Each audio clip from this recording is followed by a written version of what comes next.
This little kitten came to school every day, weak and shy. The other animals laughed at him. No one ever cared how he felt.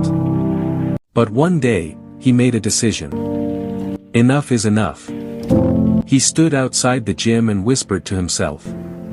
I will change. I will become strong. Every morning, he woke up before sunrise. Push-ups, running, lifting weights. He fell. He cried. But he never gave up.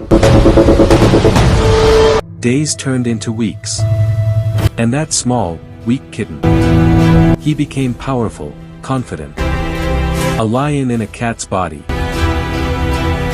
When he returned, the same animals who once laughed at him now watched him with awe. He wasn't just big and strong.